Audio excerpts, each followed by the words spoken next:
Salut! Aujourd'hui, je vous propose une vidéo de saison. On va faire une petite balade au jardin. Je vais rempoter mon citronnier qui en avait vraiment bien besoin, vous allez voir. Et je vais vous montrer comment je bouture mes rosiers. Voilà, j'espère que la vidéo vous plaira. Rune, c'est son nouveau squat ici, sur la terrasse. Elle n'arrête pas de rester là, hein. Elle est bien. Je pense qu'en fait, comme le travertin il est bien frais, ça lui fait du bien. Elle est au frais là. Ah, il faut que je vous montre. Il faut que je vous montre les petites boutures. Alors il y a des boutures qui sont mortes, hein, puis il y en a d'autres qui ont bien pris. Donc ça c'est le petit géranium que j'avais pris en ville. J'avais coupé un mini bout en ville. Et il est mignon en plus. Il est joli je trouve. Ici c'est un petit bout de verveine arbustive. La verveine arbustive d'origine ici.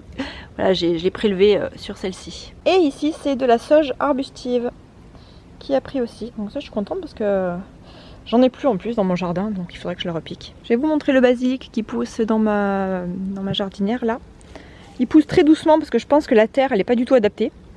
Et donc j'en ai quand même pas mal, hein. Donc petit à petit j'en prélève, j'en ai plein, j'en ai encore un autre ici qui s'est enraciné tout seul. Celui-là aussi d'ailleurs, il s'est enraciné.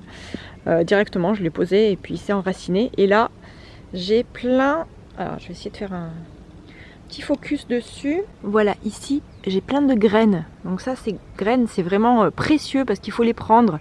Il faut les prendre et comme ça après on les met dans une petite enveloppe ou un petit conteneur. Et l'année prochaine, je pourrais les ressemer. C'est ce que j'avais fait l'année dernière d'ailleurs. Et petit à petit, voilà, on devient autonome en basilic et on en a chaque année. Et ça, c'est vraiment cool. Regardez-moi ces framboises. J'ai des framboisiers qui poussent de partout. Bon, j'ai aussi autre chose qui pousse. Hein. J'ai ça aussi. Ça, c'est, je sais plus le nom. Je me rappelle jamais. Bref, j'ai ça, cet arbuste qui pousse là, qu'il faudra que je taille. Et j'ai des framboises un petit peu de partout. Donc, on en picore de temps en temps. Et franchement, on peut même avoir quasi le fond d'un bol par jour de framboises. C'est vraiment chouette. Je vais vous montrer aussi vite fait mes agrumes. Ici, j'ai un combava qui était très malade l'année dernière et je suis très contente parce qu'il a bien repoussé cette année. Il est magnifique. Et alors, une petite chose insolite, c'est que ici, alors je ne sais pas si vous voyez bien. De faire le focus, voilà, ici, donc il est gros maintenant, il a bien poussé, il faut que je l'enlève en fait. C'est une graine d'Altea que j'avais mis à l'intérieur du pot et qui est devenu un petit arbuste qui commence à bien pousser. J'ai mon olivier que j'avais taillé au printemps, je crois, non, je sais plus, oui, au printemps, je sais plus ce que je raconte. Et regardez-moi, il est plein d'olives, il y a plein d'olives, je suis trop contente. Puis il a poussé de fou, hein. Il a poussé de folie. Il est trop joli, j'adore. Et donc j'ai vraiment plein d'olives. On pourra les ramasser comme chaque année, du coup pour les emmener au moulin pour avoir notre huile d'olive. Je sais pas si vous voyez bien parce que, attendez, je vais faire le tour. En fait là je suis dehors et sur mon citronnier, vous voyez l'état. Ça fait quelques temps qu'il est comme ça. Ça fait plusieurs mois et là tout à l'heure avec Nico on est allé chercher un pot, un gros pot dans la jardinerie de ma ville là et on va le changer et du coup j'ai pris la taille au dessus. Celui-là il fait 40 cm, l'autre il fait dans les 50 cm à peu près, donc il va être beaucoup mieux parce que le pauvre il était temps de le changer de pot. Là il en avait un peu marre. Et ça c'est le nouveau pot. Alors j'ai commencé à le remplir avec du terreau, donc ça c'est du terreau spécial plantes méditerranéennes et agrumes, et ici j'en ai un autre de ce côté, donc on va le remplir et il est beau, hein. Je suis contente, ça va, pas trop cher, parce qu'en général les pots en terre cuite c'est vraiment super cher. Celui-là il coûtait dans les 38 € je crois.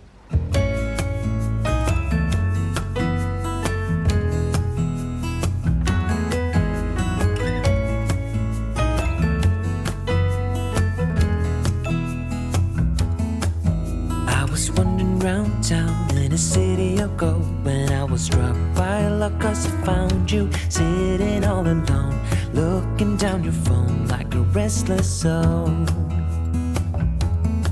The wind that stroked your hair left your scent in the air, and the sun was almost acting as a spotlight just for you, making flowers bloom. Days are made for you.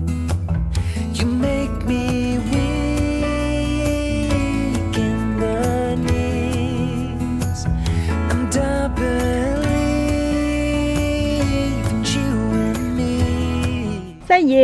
Je viens de terminer. Hein, j'ai l'impression qu'il me dit merci. Hein. Non, il va falloir que j'arrose. Parce que quand on rempote ou quand on met en pot une plante, il faut toujours l'arroser ensuite.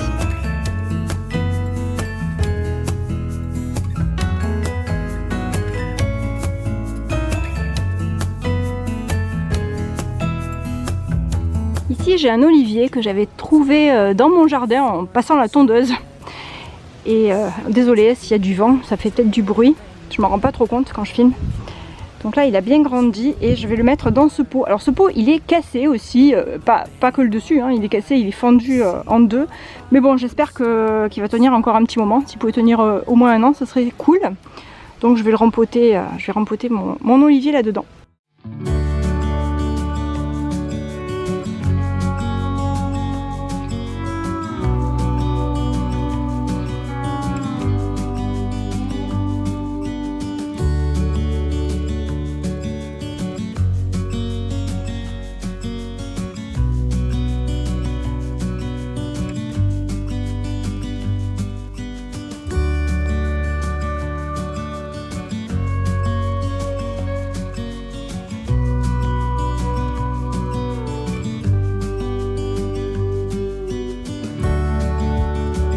Ça y est, deuxième rempotage d'effectué.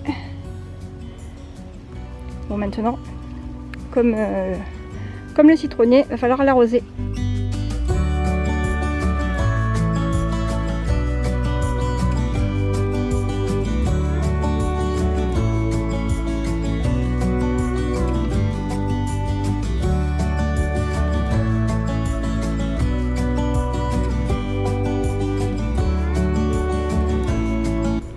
Nous sommes à l'arrière du jardin, là où j'ai mon compost qui est ici. Et je voulais vous montrer où en est ma courge. Désolée, il y a toujours du vent. Hein. Alors là, j'en ai une grosse qui pousse ici. Donc voilà, ma courge en vrai, elle sort du compost là. Bon là, sur la droite, j'ai des framboises au fond. Et toute la courge, elle a colonisé de partout. Vous allez voir, elle va même derrière. Donc là, j'en ai une autre qui est cachée là-dessous. J'en ai quelques-unes qui sont aussi là-dessous en fait. Là j'en ai une ici, une grosse là. Je vais vous montrer. J'en ai une ici. Donc ce sont des butternuts. Et bon, là j'en ai une qui a été mangée ou arrachée ou je sais pas quoi. Parce que des fois, Rox et Rune, quand ils s'amusent, ils courent de partout puis ils m'arrachent tout. Hein. Là elle a colonisé complètement mon laurier rose, le pauvre, qui ça va, le laurier rose il s'en sort bien, hein. Franchement c'est vraiment comme une mauvaise herbe, ça pousse tellement bien. Et donc là on continue, la courge elle a tourné, elle a fait le tour de la maison, hein, vous voyez, hein, le compost il est là-bas au fond. Et elle tourne ici de ce côté, et je l'ai taillé hein, plusieurs fois. Hein. Ici, de ce côté, il y a encore des fleurs. Là j'ai du persil dans le fond, et là j'ai encore un petit bébé courge. Et ça c'est un azalée. Nous sommes l'après-midi et par rapport à ce que vous venez de voir. Et maintenant ce que je vais faire c'est des boutures de rosier. Parce qu'il y a pas mal de personnes qui me l'ont demandé. Et que maintenant nous sommes au mois de septembre, nous sommes mi-septembre. Et c'est pile le bon moment en fait pour faire des boutures de rosier. Et vous allez voir c'est vraiment très facile. Je vais vous montrer comment je fais.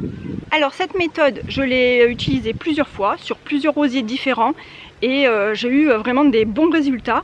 Donc là derrière moi j'ai un rosier qui s'appelle l'Orient Express.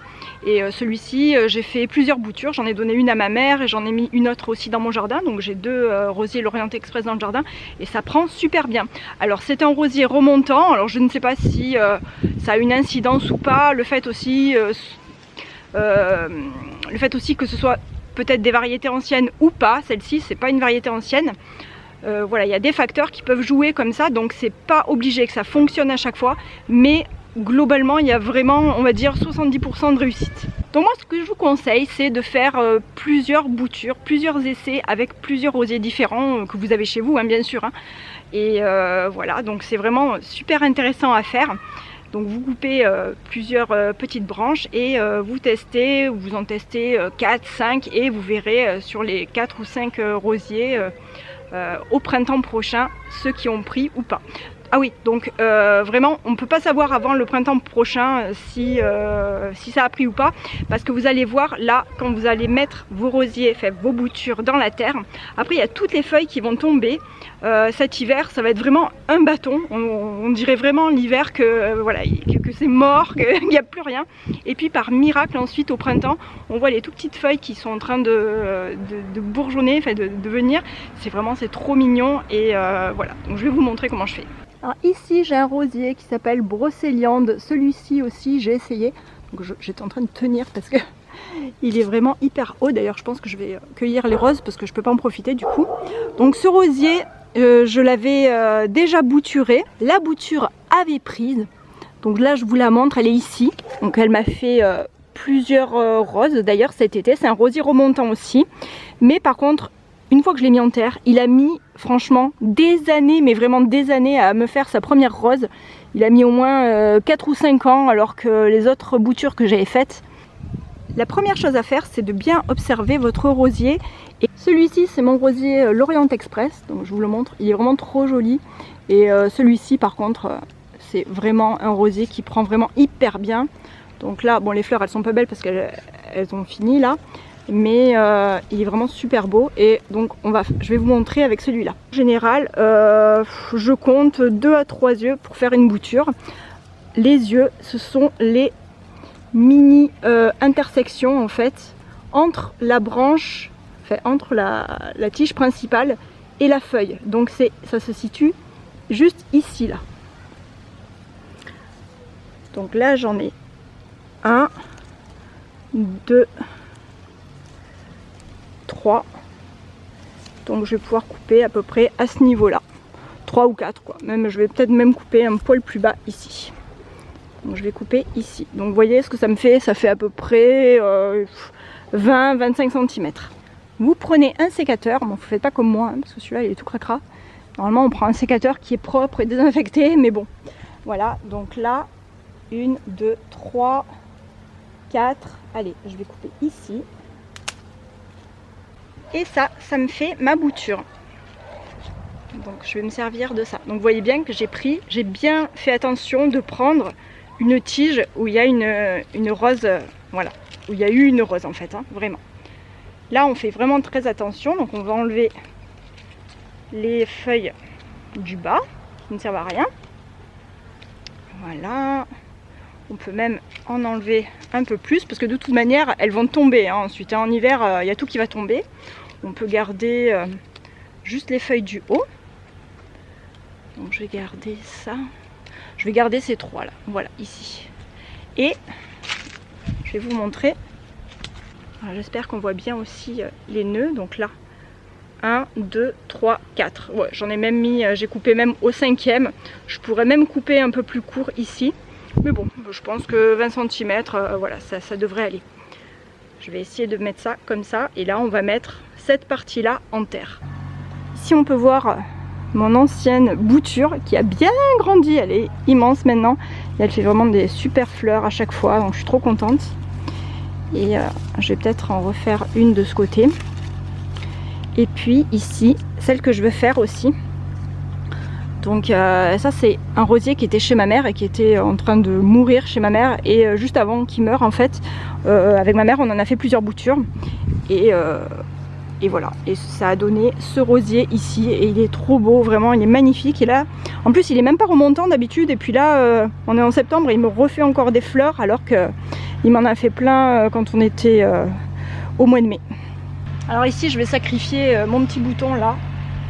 Malheureusement, parce que j'ai pas d'autre endroit pour la faire. Donc 1, 2, 3, 4, 5. Bon, je vais couper à peu près ici. Hop, et là, on va couper là, histoire de bien faire la petite bouture. Donc voilà, je vais couper comme ça. Là, on va enlever le bouton. Et j'enlève toutes les petites... Fais attention, on va pas se piquer, hein, parce que ça pique. Et j'enlève les feuilles intermédiaires. Et voilà, je vais laisser juste ça. Je procède de la même manière avec cette bouture, je coupe à 4 ou 5 nœuds et j'enlève les feuilles qui de toute façon tomberont un peu plus tard. Et attention de ne pas se piquer, hein, parce que moi j'ai bien failli.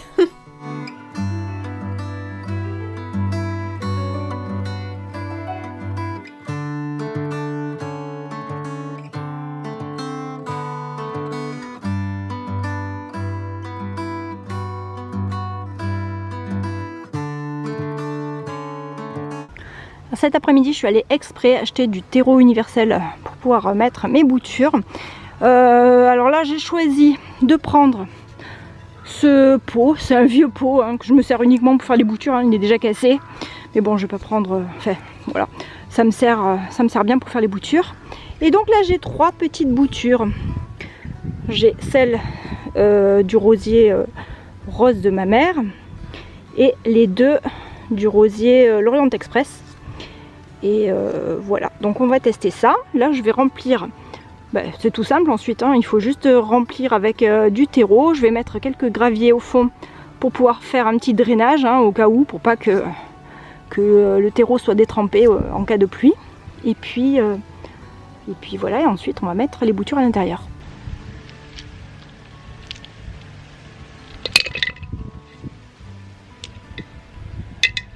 Ouais, il n'en faut pas beaucoup, hein. Faut juste en mettre un petit peu au fond. Et maintenant, je vais remplir.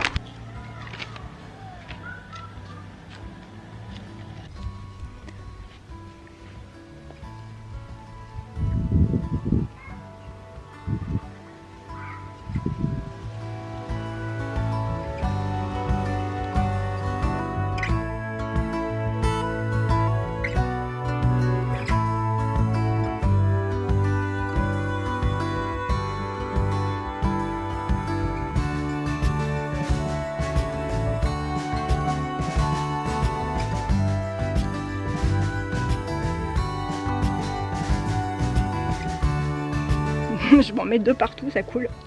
Bon, tout ça pour vous dire que voilà, une fois que vous avez mis vos rosiers dans un pot, alors moi j'en ai mis 3 dans un pot, on pourrait peut-être en mettre 4. Hein.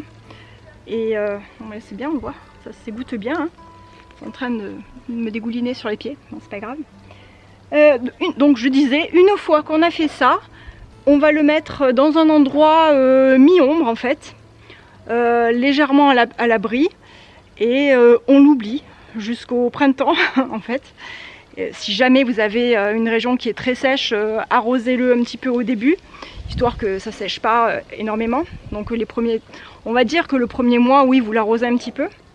Mais ensuite, dans l'hiver, les branches elles vont perdre complètement leurs feuilles. Et il va rester juste le petit bâton. Et donc ne vous inquiétez pas, on ne sait pas si c'est mort ou pas en fait, on le saura vraiment qu'au printemps. Et puis, si tout est bon au printemps, on devra avoir 3 petits rosiers. Bon, finalement, je viens d'aller couper une autre petite branche de mon rosier brocéliande que je vous ai montré tout à l'heure. Celui qui fait les roses bicolores. Et donc, vous voyez bien, là, il y a un nœud ici. Alors, attendez, je vais le tourner, peut-être on verra mieux. J'espère que vous voyez bien, il y en a un ici, 2, 3, 4, 5 et j'ai coupé juste en dessous, voilà.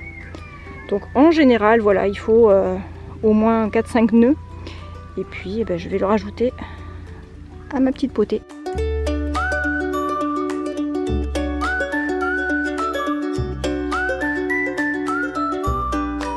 Je viens de le placer ici, sur ma petite table à bouture.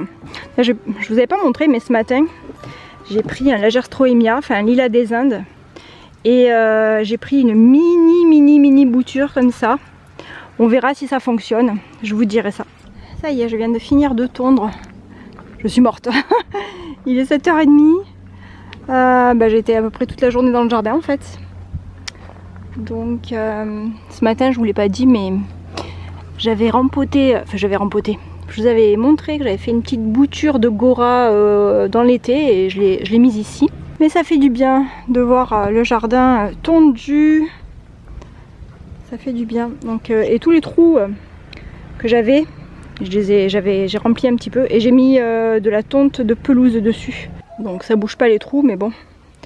Au moins ça se voit un petit peu moins. Et puis d'ailleurs toute la pelouse que je tonds, je la mets un petit peu de partout. Alors ça me prend énormément de temps parce que j'en mets vraiment un petit peu de partout. Et ça me fait comme une sorte d'engrais en fait pour le jardin.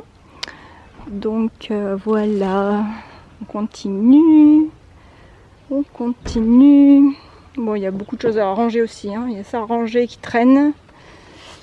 Là j'ai encore pas mal de framboises. Puis j'ai ça à tailler aussi. J'ai les lavandes, mais les lavandes j'ai encore plein de fleurs donc je vais pas les tailler encore, hein.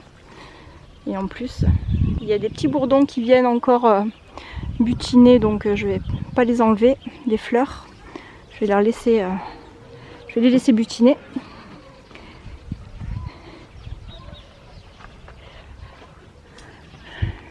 Mes lauriers roses ont presque plus de fleurs. Et ici, de ce côté. Donc là, j'ai le lilas. Et ici, j'ai une hydrangea qui est magnifique. Il faudrait que j'essaye de faire des boutures, vraiment. Il faudrait encore que je réessaie.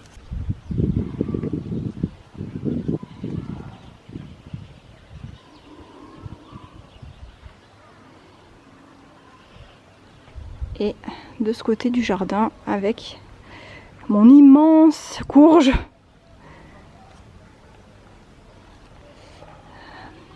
La consoude ici, l'Immortal d'Italie ici, le plumbago qui est toujours en fleurs. Ça je sais pas comment ça s'appelle, ça sent hyper bon. Et puis bon bah j'ai fait comme j'ai pu en fait hein, pour tourner parce que évidemment avec toute cette courge en plein milieu, c'est pas évident. Merci d'avoir regardé cette vidéo et dites-moi si vous avez déjà fait vos boutures de rosier ou si ça vous a donné envie de tester. J'espère vraiment que ça vous a plu, je vous fais plein de gros bisous et je vous dis à bientôt pour une prochaine vidéo. Bye! Without her